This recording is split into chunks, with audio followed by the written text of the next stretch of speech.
महाराष्ट्राचे मुख्यमंत्री कोण होणार यावर राजधानी दिल्लीत काल 2.5 तास चर्चा झाली आहे। महायुतीचे नवे मुख्यमंत्री म्हणून देवेंद्र फडणवीसांच्या नावावर शिक्कामोर्तब झाल्याची माहिती सूत्रांकडून दिली जाते।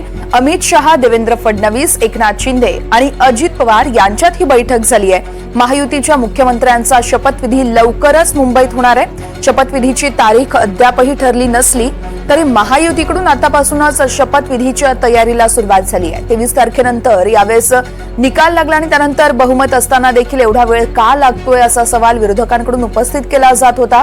मात्र अखेर दिल्लीतल्या थंडीत महाराष्ट्राच्या राजकारणावर गरमागरम चर्चा होत देवेंद्र फडणवीसांचं नाव हे पुढे आल्याचं सूत्रांकडून समजतंय। त्यामुळे आता महाराष्ट्राचे मुख्यमंत्री कोण यावर कुठेतरी पूर्णविराम मिळण्याचं आपल्याला चित्र पाहायला मिळतं। यावरती राजधानी दिल्लीत काल 2.5 तास चर्चा झाली आहे। मुख्यमंत्री म्हणून फडणवीसांचं नाव हे इथं ठरवल्याची देखील माहिती समोर आली आहे। देवेंद्र फडणवीसांच्या नावावर शिक्कामोर्तब झाल्याचं कळतंय। सूत्रांकडून ही सगळी माहिती मिळते। शहांच्या हजेरीत शिंदे, फडणवीस आणि अजित पवार यांची बैठक झाली आहे। तब्बल 2.5 तास ही बैठक सुरू होती।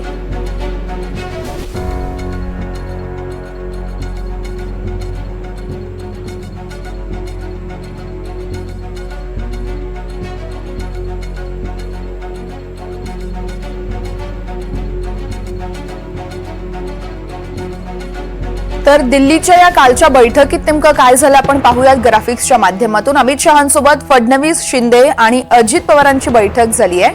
मुख्यमंत्री म्हणून फडणवीसांच्या नावावर शिक्कामोर्तब झाल्याची माहिती आहे। तर शहांसोबतच्या बैठकीत मंत्रिमंडळाची रचना, खाती वाटप यावर देखील चर्चा झाली आहे। एकनाथ शिंदे यांना उपमुख्यमंत्री करत मोठी खाती देण्यावर चर्चा झाली आहे। शिवाय एक मुख्यमंत्री आणि 2 उपमुख्यमंत्री असाच फॉर्म्युला निश्चित झाल्याचंही कळत आहे। एकनाथ शिंदेच उपमुख्यमंत्री होणार की मग इतर कोणी या संदर्भात अजूनही चर्चाच सुरू आहे। शिवसेनेनं गृह, नगरविकास तसेच विधान परिषदेचं सभापती पद हे मागितल्याची माहिती सूत्र देत आहे। शिंदेच्या सेनेनं एकूण 12 खाती मागितल्याची देखील प्राथमिक माहिती समोर आली आहे। 6 आमदारांमागे 1 मंत्रिपद असा खात्यांसंदर्भात फॉर्म्युला ठरल्याचं देखील कळत आहे। तर पालकमंत्री देताना देखील यावेळेस पालकमंत्री पद देत असताना देखील सन्मान राखण्याची शिंदे गटाची मागणी आहे। तर गृहमंत्री पदावरून भाजप शिवसेनेत रस्सीखेच सुरू आहे। गृहमंत्री पद देण्यास भाजपचा मात्र नकार आहे। प्रफुल्ल पटेल यांना केंद्रात मंत्रिपद मिळण्याची ही दाट शक्यता वर्तवली जाते। तर असे हे मुद्दे आहेत आणि या सगळ्या मुद्द्यांवर काल दिल्लीमध्ये खलबत्ता झाली आहे।